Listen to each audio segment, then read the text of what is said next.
नमस्कार मित्रों, Kanada academy channel में आपका पुनः हार्दिक स्वागत है।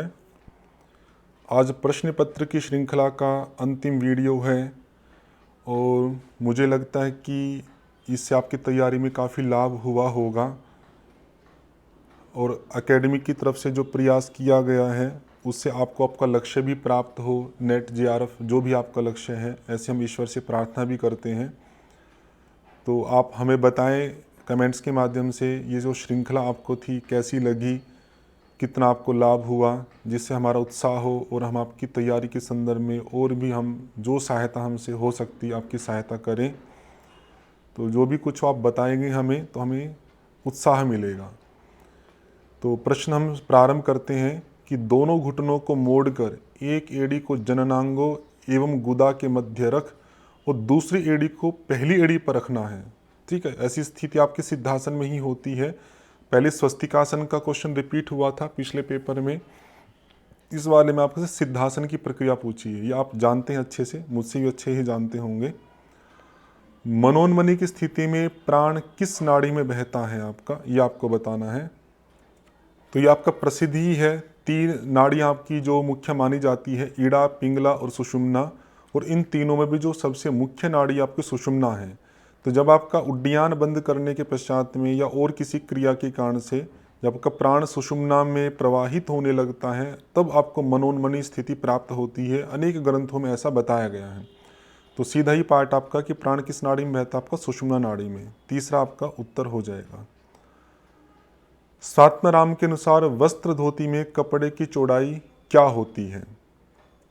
तो वहाँ पे हठ प्रदीपिका में दिया गया है तो कि जो वस्त्र है आपका वो कितना होना चाहिए, 4 अंगुल चौड़ा होना चाहिए और लंबाई उसकी वहाँ पे 15 हाथ है और रत्नावली के अंदर आपकी 20 हाथ है। ये क्वेश्चन भी रिपीट है, अलग ढंग से है। पहले लंबाइयाँ पूछी गई है आपकी, यहाँ पे आपकी चौड़ाई पूछ रखी है, लेकिन जिस स्थान से प्रश्न बना उस स्थान सेम है। अगला प्रश्न है आपका,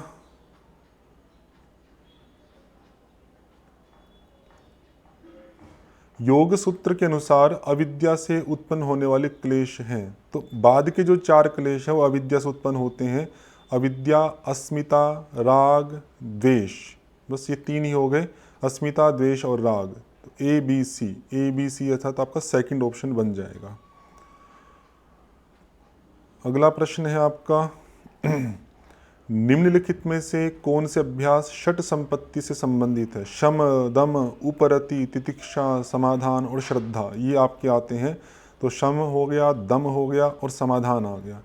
वैराग्य और मुमुक्षत्व है, ये षटक संपत्ति का भाग नहीं है, साधन चतुष्टय आते हैं। विवेक, वैराग्य, षटक संपत्ति और मुमुक्षत्व। तो ये विवेक है, वैराग्य है, मुमुक्षत्व इस साधन चतुष्टय का भाग है।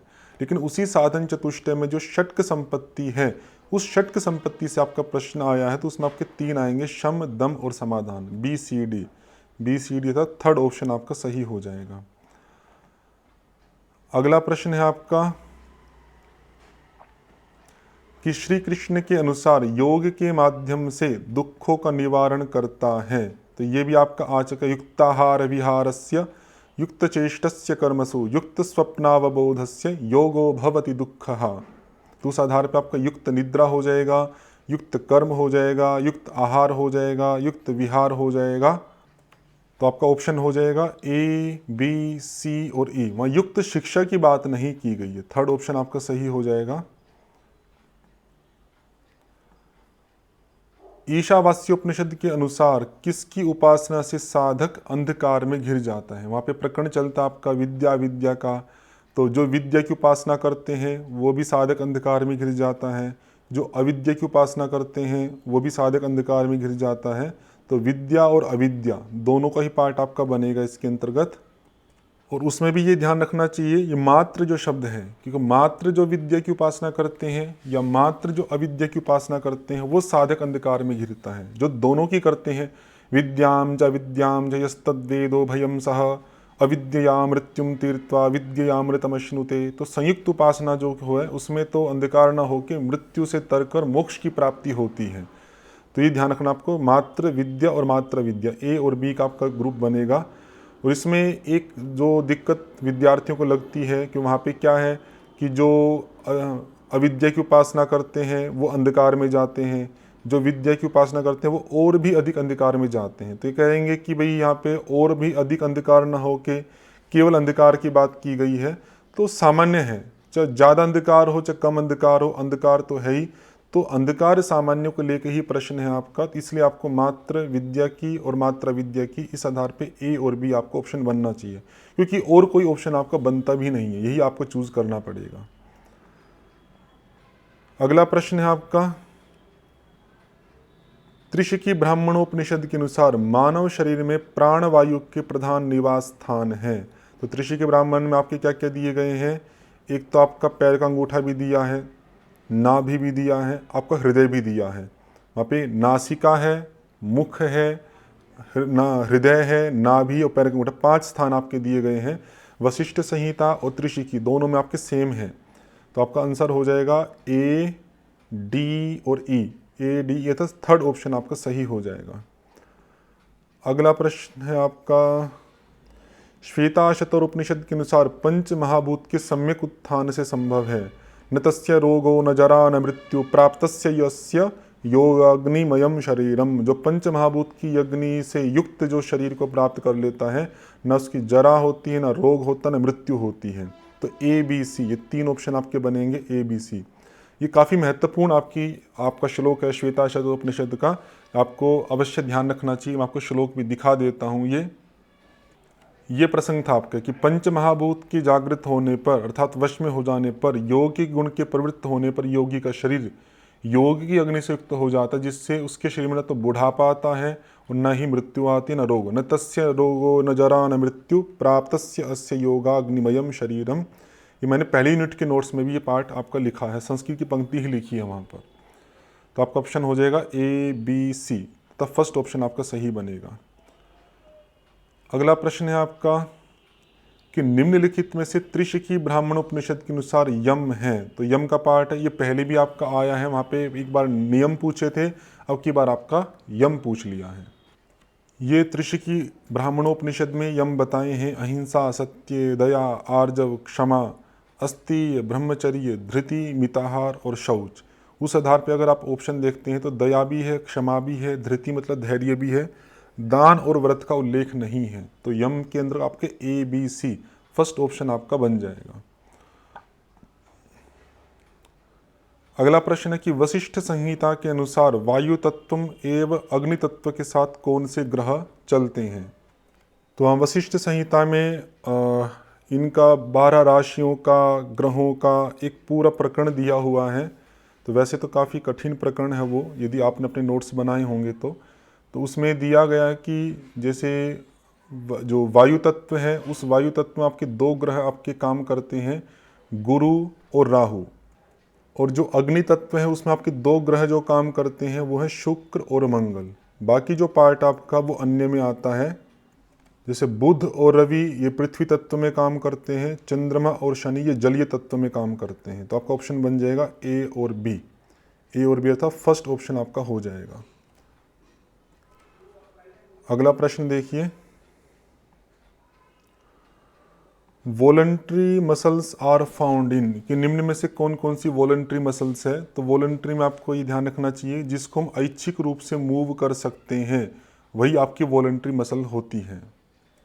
तो कॉमन सेंस के आधार पे करने का प्रयास करते हैं। तो जैसे टंग है, हम इसको हम ऐच्छिक रूप से मूव कर सकते हैं, तो टंग वाला पार्ट हो गया। देखिए किस किस में है, ए आपका 3 में है, ये वाला पार्ट आपका हट गया। फेरिंग्स जिसको हम गला बोलते हैं आपका, तो गले को भी हम मूव करते हैं, जैसे आपका निगलना है, करना है, तो ये सब आपकी फेरिंग्स की मसल्स के कारण से होता है। तो डी भी होना चाहिए आपका। तो डी किस किस में है आपका फर्स्ट में और 4 में, ये 2 पार्ट आपके हो गए। तो A, B, D, B, C, B और सी में से आपको चुनना है। तो बी और सी में आपका एक तो बिगिनिंग ऑफ ईसोफेगस है, एक पोस्टीरियर पार्ट ऑफ ईसोफेगस है। तो ईसोफेगस आपकी जो नली है जिसमें से भोजन गुजर के आपके स्टमक में जाता है। तो पोस्टीरियर जो पार्ट आपका पीछे का, तो वो आपका अंदरूनी पार्ट है, उसके अपेक्षा से बिगिनिंग ऑफ ईसोफेगस है, जहाँ से ईसोफेगस आपकी स्टार्ट हुई है, जो कि फेरिंग्स के साथ में जुड़ा हुआ पार्ट है या कुछ लैरिंग्स के साथ जुड़ा हुआ पार्ट है। तो वो आपका वॉलंटरी है, जिसमें निगलना आदि का जो हमने पार्ट बताया वो कुछ यूज़ हो जाएगा उसमें। बाकी जो पोस्टीरियर पार्ट आपका वो आपका यूज नहीं होता है, आपका इच्छिक रूप से हम उसको मूव नहीं कर सकते हैं। तो आपका ऑप्शन बनेगा ए, बी और डी। और जो स्किन का डर्मिस है उसको भी हम यूज़ नहीं कर सकते हैं। जब स्किन की आप मसल्स को सोचो कि मैं इच्छिक रूप से मूव कर सकूं, जॉइंट्स को या स्केलेटल जो मसल्स हैं अंदर की वो तो मूव कर रहे हो, स्किन की मसल्स को आप यूज नहीं कर सकते हैं। तो ए, बी, डी अर्थात ऑप्शन हो गया आपका, फोर्थ ऑप्शन आपका ठीक हो जाएगा। Different groups of neurons of respiratory centre are located in, बहुत महत्वपूर्ण आपका दो है इसमें, एक पोन्स आपका, एक मेडुला ओब्लंगाटा है, दो होंगे ए और बी, ध्यान रखना है। जैसे रेस्पिरेटरी सेंटर है तो उसमें दो हैं, अगर कार्डियोवैस्कुलर सेंटर है तो मेडुला ओब्लंगाटा अकेला होता है, लेकिन रेस्पिरेटरी में दोनों मिलके काम करते हैं, पोन्स भी और मेडुला ओब्लंगाटा भी। ए और बी आपका आंसर हो जाएगा।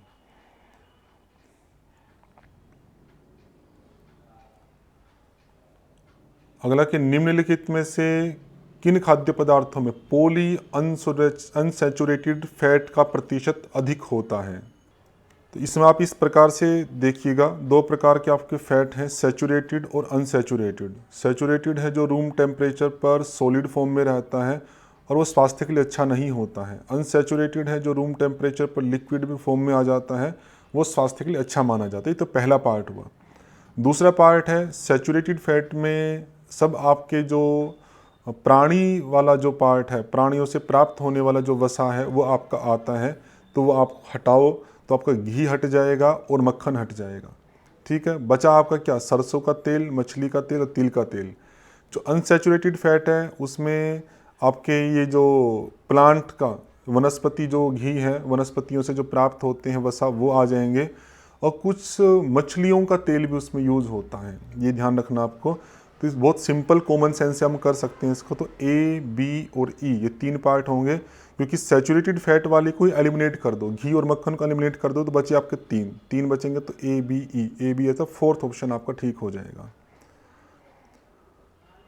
अगला प्रश्न है आपका, किन रसों की प्रधानता वाला आहार पित्तज प्रकृति एवं कफज प्रकृति दोनों प्रकार के व्यक्तियों के लिए लाभप्रद है। तो ये था आपका आयुर्वेद का पार्ट। पित्त और कफ के लिए जैसे तिक्त रस आपके लिए इम्पोर्टेंट है और पित्त कफ के लिए कषाय पार्ट आपका इम्पोर्टेंट है। दोनों की दृष्टि से पूछा है, अलग नहीं पूछा है, तो उस आधार पर आपका क्या हो जाएगा, कषाय हो गया, तिक्त हो गया, बी और डी आपका ऑप्शन बनेगा, तो थर्ड ऑप्शन आपका सही हो जाएगा। अगला प्रश्न है आपका, हठप प्रदीपिका के अनुसार त्राटक क्रिया किनमें लाभप्रद है। ये भी आप कॉमन सेंस के आधार पर बता सकते हैं यदि आपको लाभ याद नहीं है। त्राटक आपकी आंखों से संबंधित क्रिया है तो तंद्रा में लाभ करेगी, और नेत्र संबंधी कोई रोग है उसमें लाभ करेगी। प्रतिशायी आपका नासिका से संबंधित है, जिसको हम कोल्ड कह सकते हैं, जुखाम कह सकते हैं, उसमें नहीं करेगी लाभ। वातज रोग उसमें नहीं करेगी। तो दो पार्ट आपके सेंस से पता लगते हैं आपको, कॉमन सेंस से, ए और बी आता, फर्स्ट ऑप्शन आपका ठीक हो जाएगा। अगला प्रश्न है आपका, what is the direct cause of angina. तो एंजाइना आपकी है वो हार्ट से संबंधित है, तो कह रहे कि एंजाइना पेक्टोरिस जो है उसका डायरेक्ट कारण क्या है। तो दी गई ऑप्शन के आधार पर हम देखें तो एज बढ़ने के साथ साथ भी छाती में दर्द होने की स्थिति बढ़ती जाती है। आधुनिक जो जीवन शैली है वो उतना कारण नहीं है कि हम रात को लेट सोते हैं, सुबह जल्दी उठते, सुबह रात को लेट सोते हैं और सुबह भी लेट उठते हैं, या और भी जो मॉडर्न लाइफ स्टाइल है वो उतने संबंधित एंजाइना से नहीं है। यदि हम ठीक से नहीं सो रहे हैं, स्लीपिंग हैबिट्स आपकी इरेगुलर है, उससे भी आपका एंजाइना हो सकता है, छाती में दर्द हो, या आपने आंतरिक जो आपको विश्राम करना चाहिए था वो आपने नहीं किया है तो भी हो सकता है। इस आधार पर आपका ए, बी और डी ये ऑप्शन बनता है, ए, बी, डी, अर्थात आपका सेकंड ऑप्शन आपका सही हो जाएगा। सॉरी ए, सी, डी, ए, बी, डी नहीं, ए, सी, डी, ए, सी, डी था, थर्ड ऑप्शन आपका सही हो जाएगा। वो बी तो आपने कैंसिल कर दिया था हमने, तो ए बना था, सी बना था, डी, थर्ड ऑप्शन आपका बनेगा। अगला प्रश्न है आपका, हठप प्रदीपिका एवं घेंड संहिता के अनुसार निम्नलिखित में से किन योगाभ्यासों से खांसी दूर होती है, काश दूर होता है, ये आपको बताना है। ये थोड़ा सा टाइम कंज्यूमिंग क्वेश्चन है, यदि आपको फैक्ट अच्छे से याद हो तो ही बता पाएंगे आपका। तो उज्जाई में भी आपका है, देखो एक ग्रंथ का पूछते तो भी बड़ा होता, केवल हठप प्रदीपिका के अनुसार पूछते तब भी अब इन्होंने क्या दोनों को कंबाइंड कर दिया, हठ प्रदीपिका को भी घेरण संहिता को भी, तो दोनों के पार्ट ही आपको अच्छे से याद हो और इन सब की याद हो, उज्जाई का, वस्त्र धोती का, मयूरासन का, महामुद्रा का। तो मैं इन सब के पार्ट नहीं दिखा रहा हूँ आपको, बस आप देख लीजिएगा नोट्स में। उज्जाई में भी आपका खांसी दूर होने का लाभ है, वस्त्र धोती में भी है और महामुद्रा में भी है।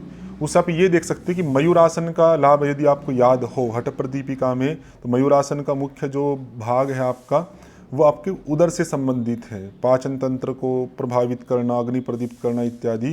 तो यदि आप एक मयूरासन ही एलिमिनेट करते हैं सी वाले पार्ट को, तो सी एलिमिनेट करते हैं तो ये हट गया, ये हट गया और ये हट गया, तो फर्स्ट ऑप्शन आपका हो जाता है 69 वाला, सॉरी ये ABD वाला आपका। तो इस आधार पर आप बता सकते हैं सिंपली। तो था प्रश्न कठिन, लेकिन ऑप्शन जो थे ऑप्शन सरल थे। कॉमन सेंस से या थोड़ा भी फैक्ट आपको याद होता, आप मयूरासन को तुरंत एलिमिनेट कर सकते थे, इसका खांसी पर कोई प्रभाव नहीं होगा। उज्जाई है वो भी कंठ से संबंधित है, वस्त्र धोती है वो भी कफ का शमन करता है, महामुद्रा है उसमें भी जालंधर बंद का इत्यादि प्रयोग किया जाता है, इत्यादि इत्यादि चीज़ें हैं वो आपको लाभ करेगी, मयूरासन लाभ नहीं करेगा। अगला प्रश्न है आपका कि किसी व्यक्ति के लिए निम्नलिखित में से किन गुणों की आवश्यकता है जिसने कोई 1 वर्ष से अधिक योग अभ्यास करके सिद्ध बन सकता है। तो वहाँ पे 3-4 लक्षण आते हैं, त्यागी, मिताहारी, ब्रह्मचारी, योग परायण आदि करके। तपस्वी वहाँ पर नहीं है, ACDE तो फर्स्ट ऑप्शन वहाँ पर आपका ठीक हो जाएगा। तो त्यागी, ब्रह्मचारी, मिताहारी, योग परायण ये सब आपके आते हैं, कई शास्त्रों में आए हैं, कहीं पर कम कहीं पर ज़्यादा है, लेकिन यहाँ पे आपको 4 का चुनाव करना है, 3 का चुनाव तो आपका है ही नहीं, तो 3 का नहीं है तो तपस्वी को छोड़ के बाकी जो 4 बनते हैं आपके त्यागी, मिताहारी, ब्रह्मचारी, योग परायण ही बनेंगे। तो आपका ए ऑप्शन ठीक हो जाएगा, फर्स्ट वाला। अगला आपका ये सांख्य से है। आपका सांख्य में बुद्धि के 8 सर्ग आते हैं, धर्म, ज्ञान, विराग, ऐश्वर्य, फिर अधर्म, अज्ञान, अवैराग, अनैश्वर्य। तो उनके फल दिए गए हैं वहाँ पर कि किस किस के कारण क्या क्या प्राप्ति होती है। तो वहाँ पे ज्ञानेन अपवर्गः, ठीक है, एक सही हम करके देखते हैं। आपको यदि पूरा नहीं भी पता है, आपको इतना पता है कि ज्ञान से मोक्ष की प्राप्ति होती है, और अपवर्ग किससे कहते हैं, मोक्ष को, तो बी का आपको 4 बनेगा। बी का 4 बने, देखिए एक ही पार्ट से आपका पूरा आंसर ठीक हो गया। तो अब देखिए ए का है आपका धर्मेण ऊर्ध्वगमनम, धर्म से ऊर्ध्वगमन होता है आपका, ये पार्ट होगा। ज्ञान से अपवर्ग हो गया आपका, वैराग्य से आपका प्रकृति लय हो जाएगा, और ऐश्वर्य से आपकी इच्छाओं का विघात नहीं होगा, जो चाहेंगे वो पूरा हो जाएगा। तो यही नहीं भी याद था तो धैर्य नहीं खोना है। कभी भी प्रश्न में कोई भी किसी भी प्रकार का अजीब सा प्रश्न आता है, अपनी बुद्धि पे विश्वास रखना है, अपनी कॉमन सेंस पे विश्वास रखना है, धैर्य नहीं खोना है। बहुत बहुत काम की चीज़ है आपके लिए।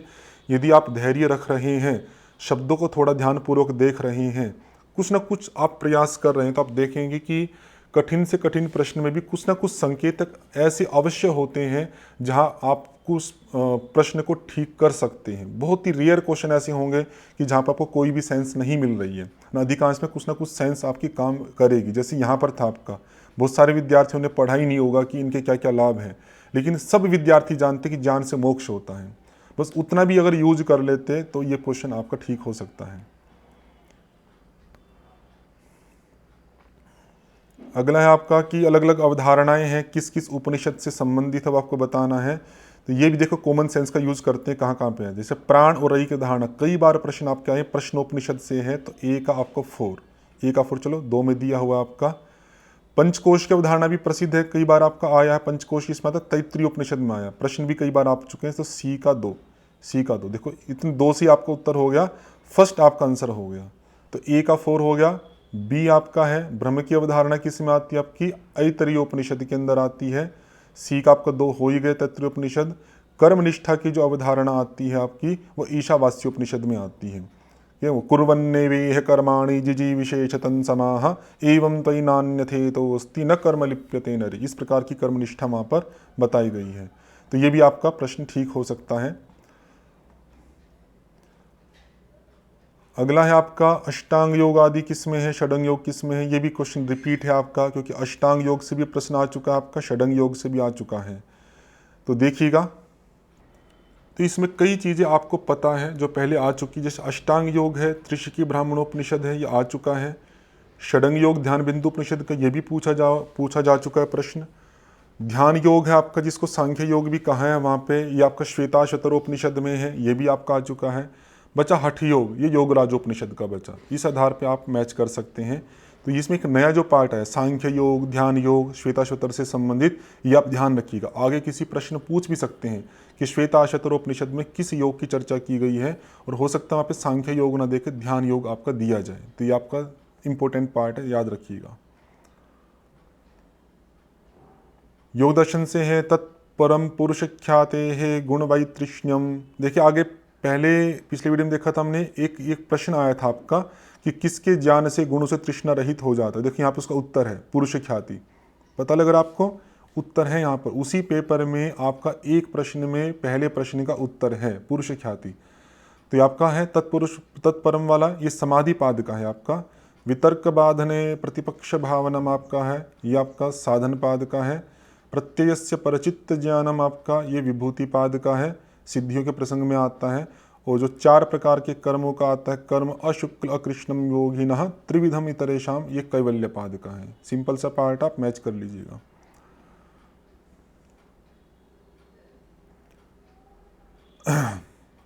सिद्ध सिद्धांत पद्धति के अनुसार वहाँ पे 16 आधार बताए हैं।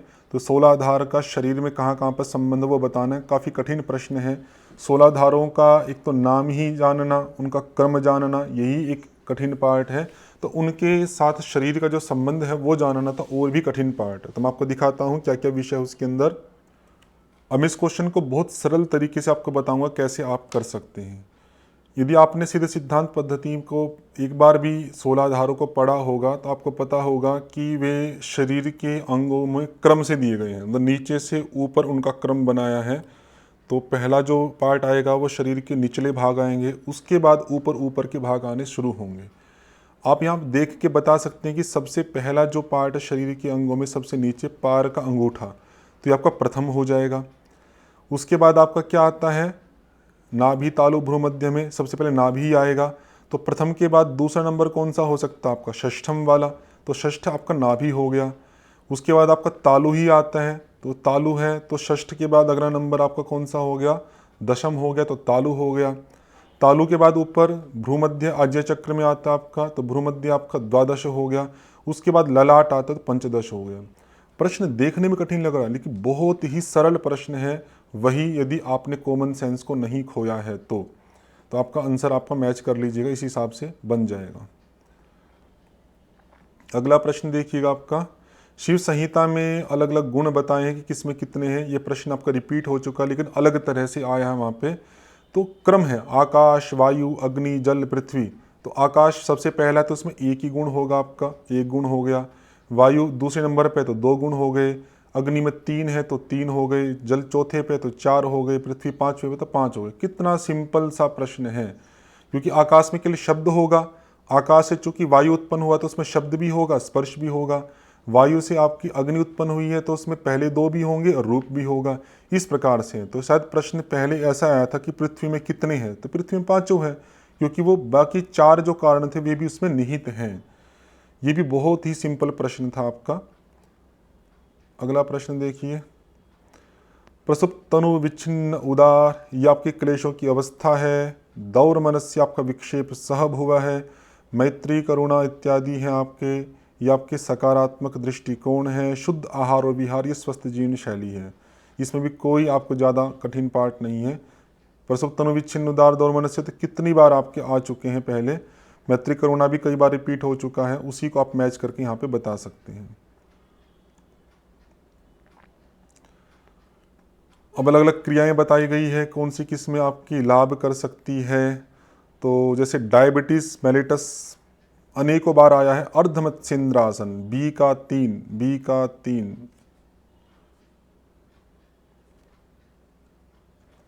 बी का 3 उन्होंने दिया नहीं है, तो इसका अभिप्राय है कि इन्होंने ऑप्शन गलत कर दिए हैं और यूजीसी ने क्वेश्चन ही गलत कर दिया है, क्योंकि ऑप्शन यहाँ पे सही नहीं बन रहे हैं।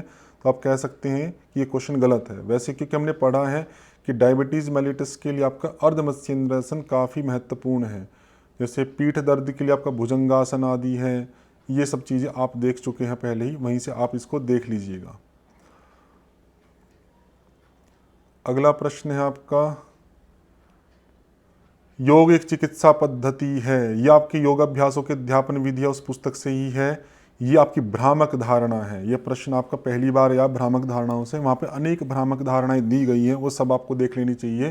तो एक आपका 3 हो गया, 1 का 3 करेंगे, देखो 1 से ही आपका आंसर आ गया। 4th ऑप्शन आपका बनेगा। नियंत्रित निश्वसन जो है आपका, उसको बोलते हैं हम रेचक। मन की वृत्तियों का नियंत्रण जो है आपका, वो आपका हाँ ध्यान हो गया। और योगिक अभ्यासों का जो स्वरूप है वहाँ पे मनोकायिक, वो मन से भी संबंधित है आपका और शरीर से भी संबंधित है। इस आधार पर आपका 4th ऑप्शन ठीक हो जाता है। ये अलग अलग से भी पूछ सकते हैं, ये ध्यान रखिएगा। आगे भी पूछ सकते हैं कि योगिक अभ्यासों का स्वरूप कैसा होता है, मानसिक होता है, शारीरिक होता है या मनोकायिक होता है। एक एक को लेके भी प्रश्न आगे बनाया जा सकता है, अत्यंत महत्वपूर्ण है, ध्यान रखिएगा। ये भी सिंपल ही आपका अलग अलग मिलान करने के लिए पूछा है। आसन, मुद्रा, प्राणायाम और क्रिया है, और यहाँ पे आपको बताना कौन सा आसन है इनमें, कौन सा मुद्रा है और कौन सी क्रिया है आदि सब। तो जो आसन है आपका, तो आसन आपको पता ही है, इसके अंदर सेतु बंधासन हो जाएगा आपका।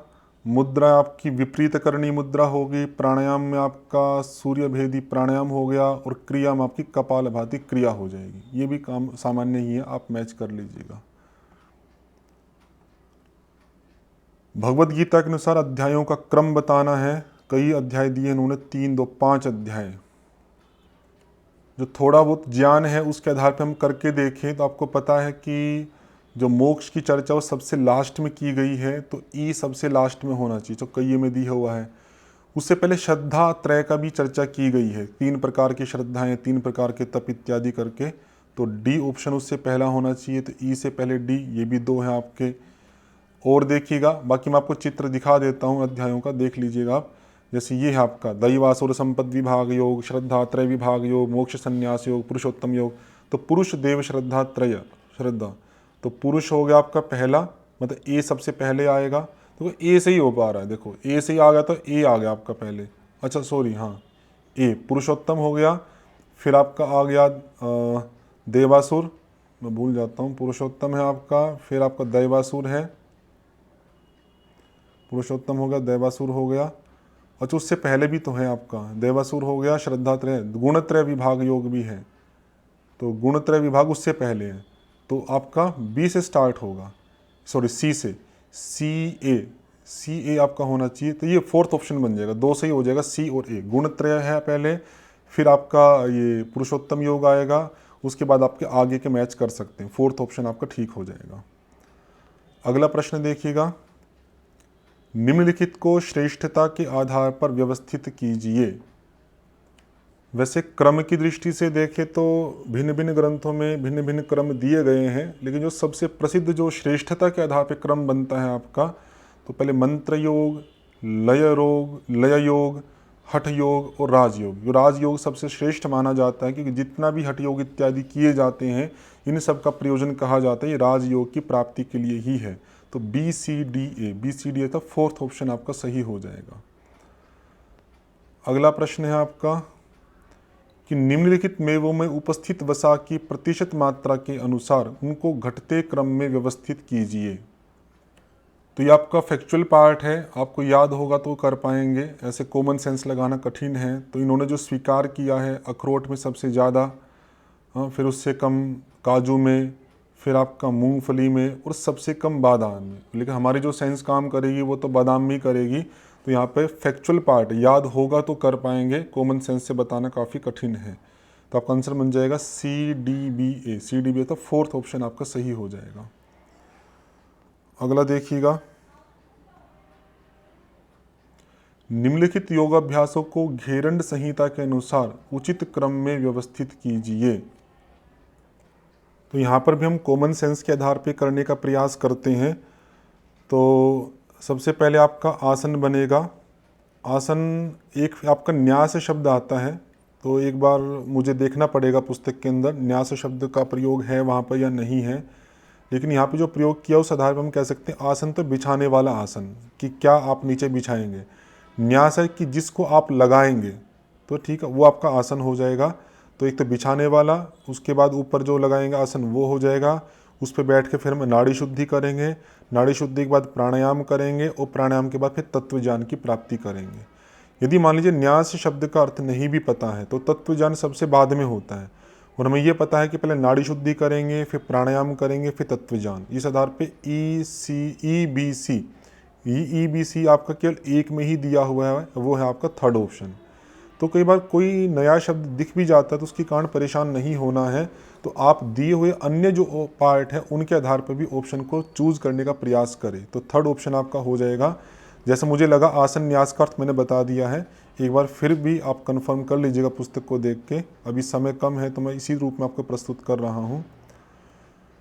अगला, निम्नलिखित मुद्राओं को उनके प्रायोगिक शिक्षण के अनुसार क्रमानुसार व्यवस्थित कीजिए। तो प्रायोगिक शिक्षण के आधार पे पहले मूल बंद का अभ्यास कराया जाता है, फिर उड्डयन बंद का अभ्यास कराया जाता है, फिर जालंधर बंद का अभ्यास कराया जाता है। 3 का क्रम तो है, और इन 3 का अभ्यास होने के बाद में फिर महाबंद का अभ्यास कराया जाता है। तो इस प्रकार से प्रायोगिक शिक्षण आप याद रख सकते हैं। एक अलग प्रकार का प्रश्न है, आगे भी आने की संभावना है, तो इसको आप ध्यान रखिएगा कि प्रायोगिक आधार पर जो क्रम बनेगा आपका मूलबंद नीचे से ऊपर की तरफ आ जाए। सबसे पहले मूलबंद है आपका, गुदालिंग में नाभि में उड्डयन हो गया, कंठ में जालंधर बंद हो गया, और इन तीनों को मिला के फिर आप महाबंद का प्रयोग भी कर सकते हैं। ABC तो फोर्थ ऑप्शन आपका सही हो जाएगा। कथन कारण के प्रश्न हम पहले देख चुके हैं, आप वहीं पर देख लीजिएगा। बचा हुआ जो पार्ट है वो हम देख लेते हैं।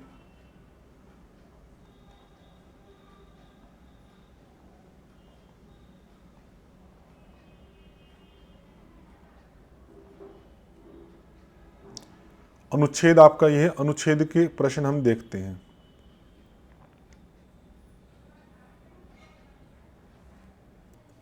तो सिंपल ही प्रश्न है, देखिएगा। मुड़ी हुई जीभ से अंतःश्वसन किस अभ्यास में किया जाता है? आपको पता है शीतली में हम जीवा को मोड़ के अंतःश्वसन करते हैं, हम पूरक करते हैं, तो शीतली आंसर हो जाएगा। आप पैराग्राफ से भी मैच कर लीजिएगा। सहित कुंभक में सिद्धि के फलस्वरूप निम्नलिखित में किस पे प्रभाव नहीं पड़ता है?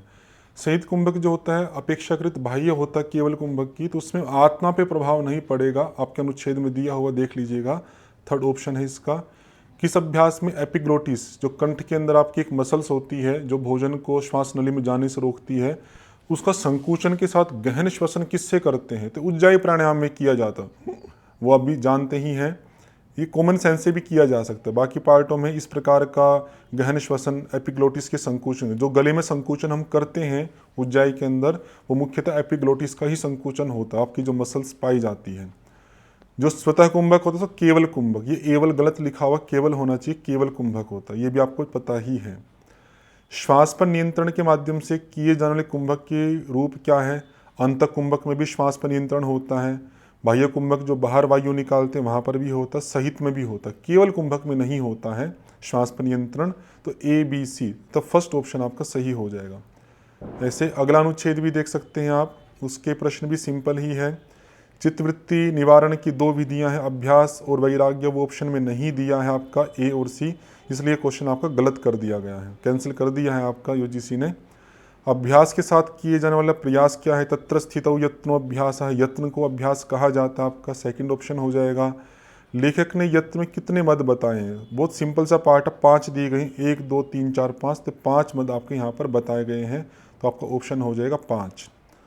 अगला है आपका, निम्नलिखित में किसके कारण वायु में गति उत्पन्न होती है? तो ये भी आपका लिखा हुआ है यहाँ पे कि तापक्रम सूर्योदय के समय गिरने से आरंभ होकर सूर्यास्त के समय तक क्रमशः चरम तक पहुंच जाता है।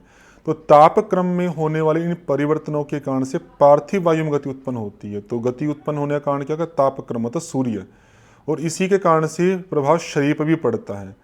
देखा, ये अगला क्वेश्चन भी पार्थिव वायु का ही आएगा। पार्थिव वायु में गति उत्पन्न होती है जिसका प्रभाव शरीर पर पड़ता है, और व्यक्ति में आंत्र की जो गति है उसके लिए यही पार्थिव वायु है महत्वपूर्ण होती है। तो ये सब पार्ट आपका आगे है, ये देखिए यहाँ पे तो आपका सूर्य हो जाएगा। अगला जो प्रश्न था आपका कि आंत्र की गति का मुख्य बिंदु क्या है आपका, वो पार्थिव वायु है। तो इसमें कुछ फैक्ट्स आपके हैं जो अलग दिए गए हैं यहाँ के। ये जो पंक्ति आपकी दी गई है कि तापक्रम वाला तो सिंपल, चलो जियोग्राफिकल पार्ट से हम समझ सकते हैं। तो आगे कभी स्वतंत्र रूप से पूछ सकते हैं कि आंत्र की गति के लिए कौन सी वायु आपकी महत्वपूर्ण है, तो पार्थिव वायु। तो जिसके कारण संपूर्ण शरीर में वात दोष स्थिर हो जाता है, वात दोष बन जाता है। अन्य दोष वात दोष से ही नियंत्रित होते हैं, जैसे कफ दोष है या पित्त दोष है, तो उनका नियंत्रण किसके आधार पर किया जाता है? वात दोष के आधार पर ही किया जाता है। तो जो सिद्धांत इसमें दिए हैं वो सिद्धांत भी आपको पढ़ लेने चाहिए। जो भी अनुच्छेद हैं आपके योग के, वो सब आपको पढ़ने चाहिए। उनको पढ़ने से आपको कुछ ना कुछ नया ही पता लगेगा, तो जिससे आपको प्रश्न का उत्तर देने में सरलता होगी। तो ये आपके सभी प्रश्न पत्रों की व्याख्या यहाँ पे पूर्ण होती है। तो वही पार्ट है। आशा करता हूँ ये सब आपके लिए लाभदायक होंगे और ईश्वर से प्रार्थना करता हूँ कि आपकी जो परीक्षा है कल, तो उस परीक्षा में भी आपको बहुत सब कुछ लाभ मिलेगा। शांतिपूर्ण आप परीक्षा दीजिएगा। और परीक्षा में किन किन बातों का ध्यान रखना चाहिए उसका वीडियो भी मैं आज शाम तक यूट्यूब पे डाल दूंगा आपका, तो उससे आपको और लाभ मिलेगा कि कैसे हम अधिक से अधिक नंबर ला सकते हैं यदि परीक्षा का करने का जो स्वरूप है वो भी एक टेक्निकल हो। तो आज इतना ही रखते हैं। ओम शम।